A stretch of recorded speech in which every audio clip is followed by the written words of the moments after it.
Hello students, कैसे हो? आपका मेरे YouTube चैनल मिक्स इंस्टीट्यूट पे स्वागत है। और मैं संदीप शर्मा आज आपके लिए फिर एक नया वीडियो लेकर हाजिर हूँ। तो अपन ने प्रीवियस वीडियो में क्या देखा था कि जो आपका कूलॉम्स लॉ है वो वेक्टर फॉर्म में किस तरीके से एक्सप्रेस किया जाता है वो देख चुके हैं। और आज का जो वीडियो है उस आज के वीडियो में अपन देखेंगे कि अगर अपने पास मल्टीपल चार्जेज अवेलेबल हो तो उन मल्टीपल चार्जेस के कारण किसी सिंगल चार्ज पे नेट फोर्स कितना अप्लाई होगा उसके बारे में अपन क्या करेंगे, आज स्टडी करेंगे। कहने का मीनिंग आज अपन क्या करेंगे, सुपरपोजिशन प्रिंसिपल को डिस्कस करने का काम करेंगे। तो अगर आप बात करो तो ये आपको कहता है कि the electrostatic force on a point charges at rest due to two और more than two stationary point charges is obtained by superposition principle. Line का मीनिंग क्या हुआ कि अगर अपन को क्या करना हो कि किसी सिंगल पॉइंट चार्ज जो रेस्ट पे हो उस पे दो या दो से ज्यादा चार्जेस के कारण नेट फोर्स अगर कैलकुलेट करना है तो नेट फोर्स कैलकुलेट करने के लिए अपन जिस प्रिंसिपल का यूज लेते हैं वो होता है आपका सुपरपोजिशन प्रिंसिपल। तब आप कहोगे कि सर ये सुपरपोजिशन प्रिंसिपल क्या होता है, ये तो हमने पढ़ा ही नहीं। तो कोई दिक्कत नहीं, आप 11th क्लास में भी पढ़ के आए हो। अपन दोबारा देख रहे हैं कि जब भी आप सुपरपोजिशन प्रिंसिपल की बात करोगे तो सुपरपोजिशन प्रिंसिपल आपकी नेट वैल्यू फाइंड आउट करने में हेल्प करेगा। यानी कि मल्टीपल क्वांटिटीज अगर आपके पास कहीं भी है और उन मल्टीपल क्वांटिटीज का नेट अमाउंट अगर अपन को कैलकुलेट करना है तो कौन सी थ्योरम का यूज लेते हैं, अपने सुपरपोजिशन प्रिंसिपल का यूज लेते हैं। अब सुपरपोजिशन प्रिंसिपल फोर्सेस के लिए कैसे डिफाइन होता है कि the electrostatic force on any charge, यानी कि किसी भी चार्ज पर due to a number of other charges is the, ध्यान रखना क्या करना, vector sum of all the forces on that charge due to other charges taken one at a time। कहने का मीनिंग क्या हो गया कि जैसे मान लो कि मेरे पे कोई चार्ज है और उस चार्ज पे आपको नेट फोर्स निकालना है। अब क्लास में मान लो कि कितने 30 स्टूडेंट्स हैं, तो उन 30 स्टूडेंट्स के चार्ज के कारण मेरे पे जो फोर्स लगेगा वो फोर्स किसके इक्वल होगा कि जो भी इंडिविजुअल चार्ज आपका फोर्स अप्लाई करेगा उस फोर्स के वेक्टर सम के इक्वल होगा। कैसे कि मान लो कि आपके पास क्या है, बहुत सारे चार्जेस हैं। तो बहुत सारे चार्जेस में जैसे पहला चार्ज क्या फोर्स अप्लाई करता है F1, सेकंड चार्ज क्या करता है F2, थर्ड चार्ज कैसे करता है F3, ऐसे ही nth सिस्टम है तो nth चार्ज है वो क्या फोर्स अप्लाई कर रहा है Fn। तो आपका जो F नेट आएगा वो F नेट आएगा F1 plus F2 plus F3 dot dot Fn। यानी कि जितने भी फोर्सेज आपके किसी सिंगल चार्ज पे जो अप्लाई हो रहे हैं उनका अगर वेक्टर सम कर दोगे तो आपके पास क्या आ जाएगा, नेट फोर्स आ जाएगा। और आज अपन क्या करेंगे, यही नेट फोर्स कैलकुलेट करने का वेक्टर फॉर्म में रिप्रेजेंटेशन देखेंगे कि अगर आप कोई सिंगल चार्ज लो और उस सिंगल चार्जेस पे मल्टीपल चार्जेस के कारण कितना फोर्स लगेगा वो कैसे कैलकुलेट करेंगे। तो इसके लिए आपके पास एक फिगर है। सुपरपोजिशन प्रिंसिपल में तो किसी बच्चे को दिक्कत नहीं है, क्लियर है। अगर किसी बच्चे को दिक्कत हो तो वो पूछ लेना। और बच्चों इस वीडियो को लास्ट तक देखना, लास्ट तक देखने के बाद में आप ये देखोगे कि कूलॉम्स लॉ से रिलेटेड जो मल्टीपल चार्जेस के जो क्वेश्चंस आते हैं न्यूमेरिकल्स, उनमें मेरी गारंटी है कि आप एक भी क्वेश्चन को अगर गलत कर दो तो मेरे को बोल देना। आप अगर इस वीडियो को आप पूरा अंत तक देखोगे तो आपसे आपका ट्रायंगल गिवन हो, चाहे स्क्वायर गिवन हो या पैरेललोग्राम या आपके पास कोई भी क्वाड्रिलेटर गिवन हो, आप उसमें क्या कर सकते हो, नेट फोर्स की कैलकुलेशन कर सकते हो। कैसे करोगे वो अभी अपन देखते हैं। तो अपने पास ये एक फिगर है, इस फिगर में आपके पास ये Q नोट चार्ज है जिसपे आपको क्या करना है, नेट फोर्स कैलकुलेट करना है। और ये आपका कोई एक सिस्टम फॉर्म किया है जिसमें ये आपका Q1 चार्ज है वो R1 पोजीशन वेक्टर पे लोकेटेड है, इसे Q2 चार्ज है वो R2 पोजीशन वेक्टर पे लोकेटेड है, ऐसे आपका ये जो Qn चार्ज है वो Rn पोजीशन वेक्टर पे क्या लोकेटेड है। तो आपका पहला आता है कि Q नोट क्या है। तो Q नोट आपके पास वो चार्ज है जिस पे अपन नेट फोर्स कैलकुलेट करेंगे। Q1, Q2, Q3, Qn आपके पास वो चार्ज है जो फोर्स अप्लाई करने का काम करेंगे। नेक्स्ट आपके पास ये जो R1 है वो Q1 चार्ज का पोजीशन वेक्टर है। पीवी का मीनिंग यहाँ पे पोजीशन वेक्टर है।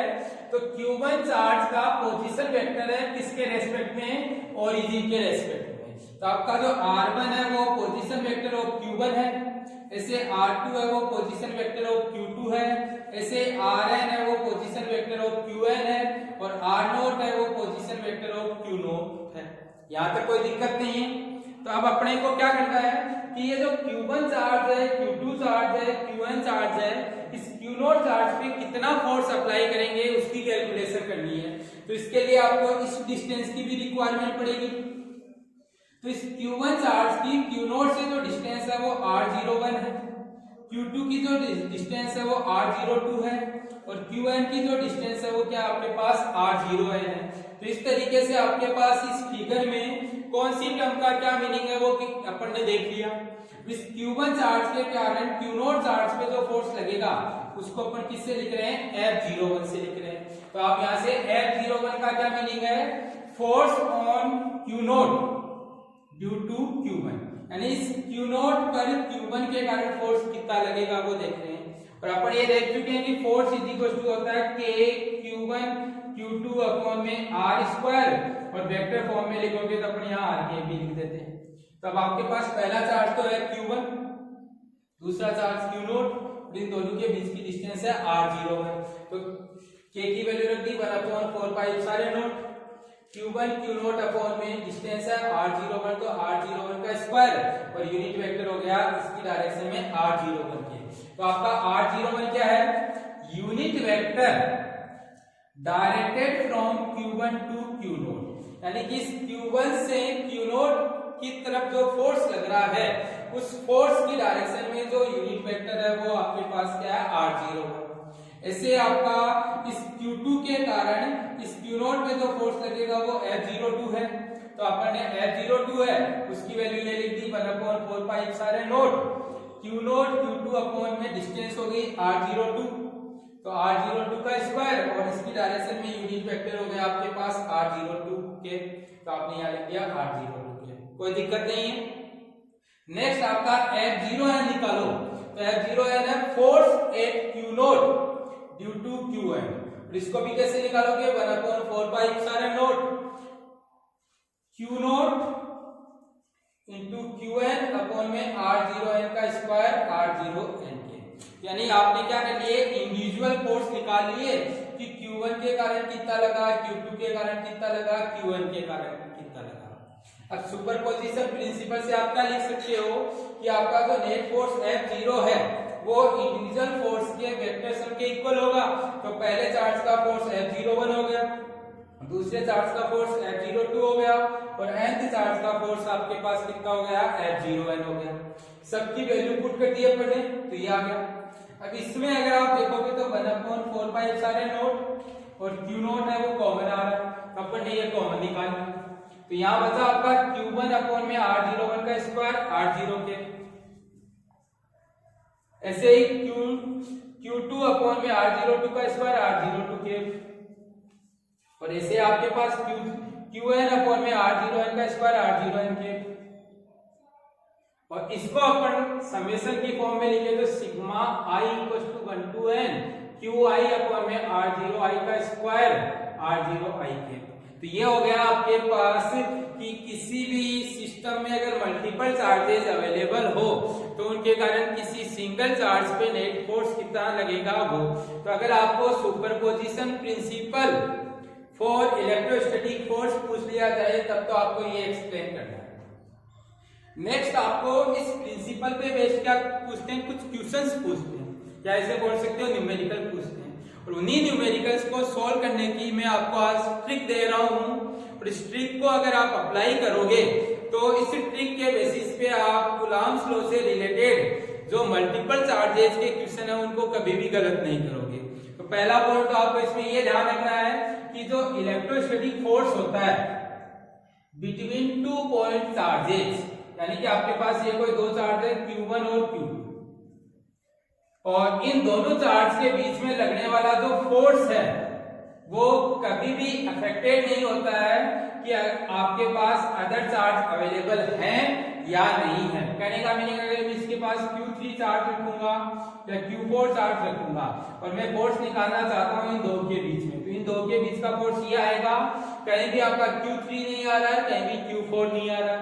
तो आप ये कह सकते हो कि कोई भी दो पॉइंट चार्ज के बीच में लगने वाला फोर्स है वो उनके पास लोकेटेड अदर चार्जेस के कारण अफेक्टेड नहीं होता है। तो एक पॉइंट तो ये ध्यान रखना, आपके पास स्टेटमेंट की फॉर्म में पूछ लेते हैं कि ट्रू है या फॉल्स है। सेकंड आपके पास क्या है कि अगर आपके पास दो ही चार्ज है, दो ही चार्ज का मीनिंग आपके पास ये हो गया कि दो चार्जेस के कारण किसी थर्ड चार्ज पे अगर आपको फोर्स निकालना है तो कहता है कि द मैग्नीट्यूड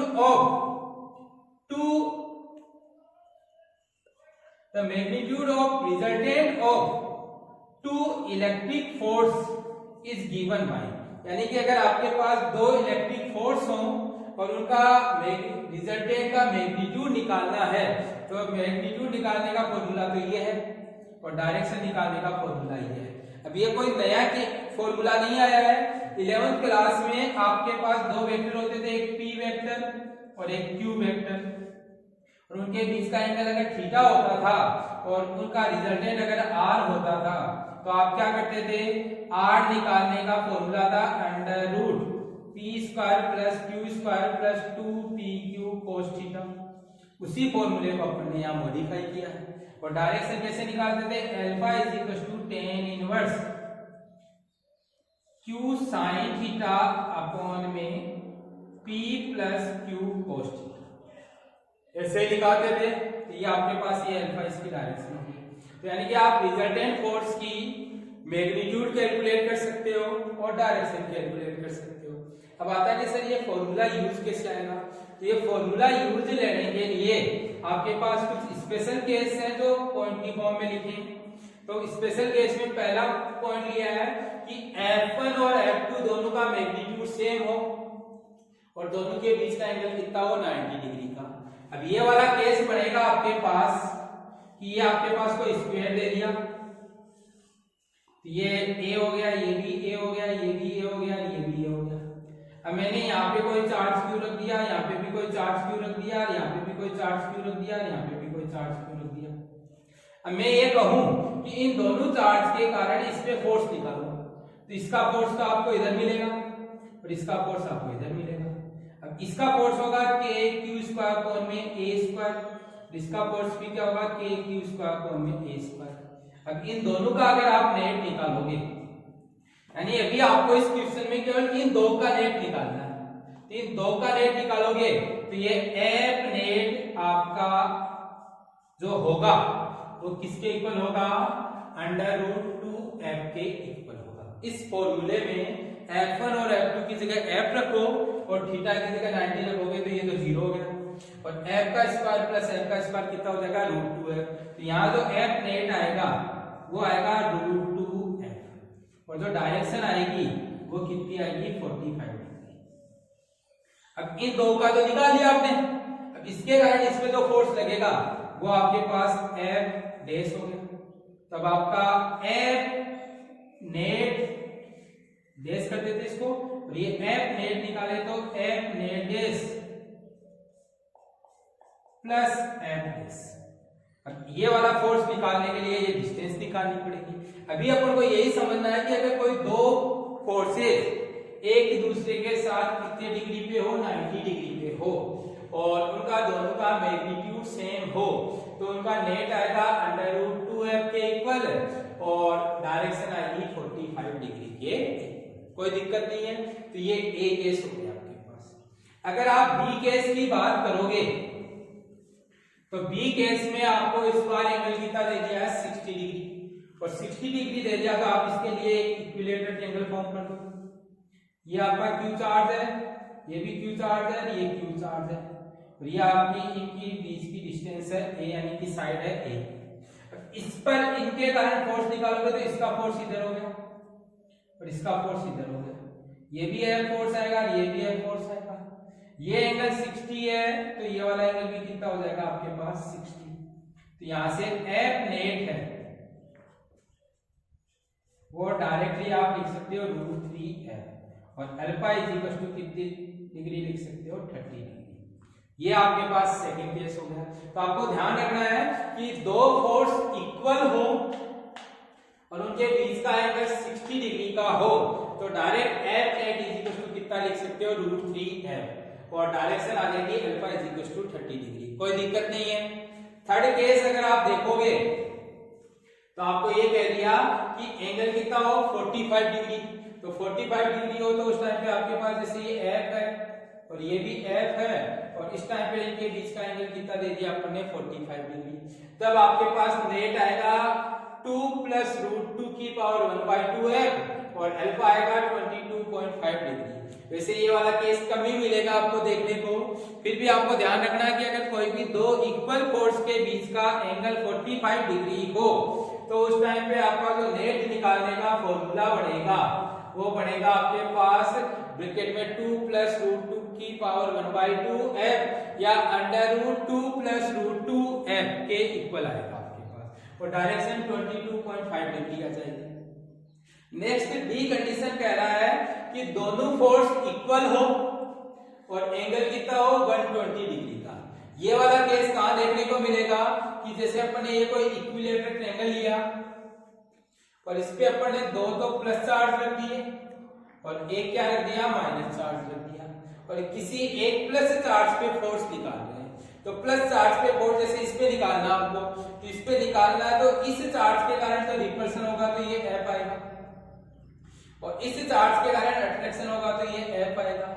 अब ये एंगल 30 डिग्री का है तो ये वाला एंगल कितने डिग्री का बन जाएगा 60 डिग्री का है तो ये वाला एंगल कितने डिग्री का बन जाएगा 120 का। अब डिस्टेंस सेम होने के कारण और चार्ज का मैग्नीट्यूड सेम होने के कारण आपका फोर्स सेम है बट एंगल कितने डिग्री का आ गया 120 का। उस टाइम पे आपका जो F नेट आएगा वो किसके इक्वल आएगा F के इक्वल आएगा और direction alpha is equal to है वो किसके इक्वल आ जाएगी 60 के इक्वल आ जाएगी। तो आपको ध्यान रखना है कि अगर आपके पास कोई दो फोर्स इक्वल है और एंगल 120 का है तो उनका नेट है वो भी F के इक्वल आएगा और डायरेक्शन कितने डिग्री का एंगल बनाएगी 60 डिग्री का एंगल बनाएगी। ये आपका डी केस है। ये आपका इक्विलेटरल एंगल पे अपन दो वर्टेक्सेस पे सेम नेचर का चार्ज रखें, एक वर्टेक्स पे अपोजिट नेचर का चार्ज रखें तो उस टाइम पे आपके पास सेम नेचर वाले चार्ज पे अगर फोर्स निकालना है तो आपके पास ये वाला केस बनेगा। नेक्स्ट आपका कह रहा है कि दो चार्ज है जिनका मैग्नीट्यूड सेम है बट आपके पास उनके बीच का एंगल क्या है 0 डिग्री है। तो अगर आप ई केस की बात करोगे तो ये कह रहा है कि ये F और दूसरा F भी आपके पास इधर ही है तो यानी कि F1 और F2 दोनों इक्वल हैं और थीटा की वैल्यू 0 डिग्री है तो उस टाइम पे आपका जो F नेट है वो किसके इक्वल हो जाएगा 2F के और डायरेक्शन अभी भी अल्फा इज इक्वल टू किसके इक्वल मिलेगी आपको 0 के इक्वल मिलेगी।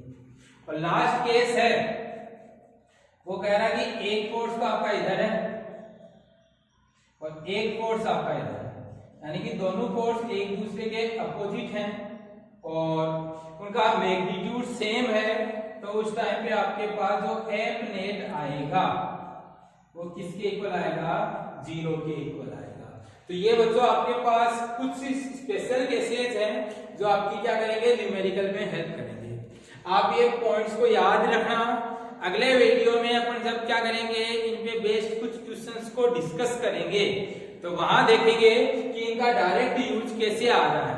बाकी आपको मेनली 3 केस को स्पेशली ध्यान रखने हैं जिसमें आपका एक तो फर्स्ट केस है, एक आपका सेकंड केस है और एक आपके पास फोर्थ केस है। ये 3 केस आपको ऐसे केस हैं जो रामबाण की तरह आपके पास न्यूमेरिकल में काम आएंगे और ये रामबाण आपके ऐसे काम आएंगे कि इनको अगर आप अच्छे से समझ गए तो ये समझ लो कि आपके पास जो भी सुपरपोजिशन प्रिंसिपल पे बेस्ड मल्टीपल चार्जेस के क्वेश्चन जिसमें आपके पास स्क्वायर है या क्वाड्रिलेटरल ट्रायंगल गिवन है, तो उनमें आपके पास ये वर्टेक्स पे रखे हुए चार्ज पे फोर्स पूछे या आपको किसी सेंटर पे रखे हुए चार्ज पे फोर्स पूछे, आप क्या कर सकते हो, इजीली कैलकुलेट कर सकते हो। तो जो भी बच्चे मेरे चैनल पे नए हैं वो मेरे चैनल को सब्सक्राइब कर लें, ताकि उनको जैसे ही कोई नया वीडियो अपलोड हो तो उसका नोटिफिकेशन तुरंत रिसीव हो सके। और जो भी बच्चा इस वीडियो को देखता है तो देखने के बाद में उसको वीडियो कैसा लगा उसके बारे में वो कमेंट सेक्शन में कमेंट करके जरूर बताए, और वीडियो को देखने के बाद में लाइक करना ना भूलें।